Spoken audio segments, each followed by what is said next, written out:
Hi hello welcome back to our channel. మన ఛానల్లో one pot recipe చూసేయండి. కిచడీ అనమాట. చాలా హెల్త్ బెనిఫిట్స్ కూడా ఉంటాయి కదా, ఇలా ట్రై చేయండి. మీ కిడ్స్కి హ్యాపీగా ఎంజాయ్ చేస్తూ తినేస్తారు. ముందు ఒక బాండి తీసుకొని కొంచెం ఆయిల్ అలాగే నూనె వేసేసుకొని పచ్చిమిర్చి, కొంచెం చెక్క, లవంగం, అలాగే బిర్యానీ ఆకు, కరివేపాకు, ఆనియన్, టమోటాస్, అల్లం వెల్లుల్లి పేస్ట్ వేసేసి మంచిగా పచ్చివాసన అంతా పోయేంత వరకు ఫ్రై చేసేసుకోండి. మంచిగా ఆయిల్ అంతా పైకి రావాలన్నమాట, అంతవరకు మంచిగా ఫ్రై చేసేసుకోండి. కొంచెం సాల్ట్ వేసుకోండి, త్వరగా ఫ్రై అయిపోతాయి కదా. తర్వాత ముందుగా నానబెట్టుకున్నాం రైస్, అలాగే పెసరపప్పు కూడా వేసేసుకొని ఒక 2 minutes పాటు ఫ్రై చేసేయండి. తర్వాత మీరు తీసుకున్న క్వాంటిటీని బట్టి రైస్కి వాటర్ అడ్జస్ట్ చేసేసుకోండి. తర్వాత వాటర్లో సాల్ట్ చెక్ చేసుకోండి ఒకసారి. మీకు ఏమైనా సాల్ట్ అడ్జస్ట్ కావాలంటే ఇక్కడ వాటర్లోనే వేసేసుకోవాలన్నమాట.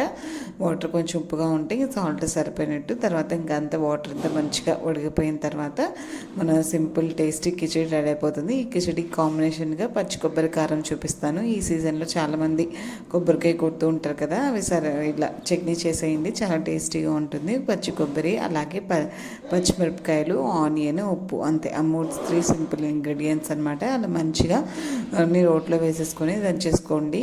తర్వాత మన కిచడీ కూడా రెడీ అయిపోయింది కదా. ఈ 2 కాంబినేషన్ ఒకసారి ట్రై చేయండి, మీకు మంచిగా నచ్చుతుంది.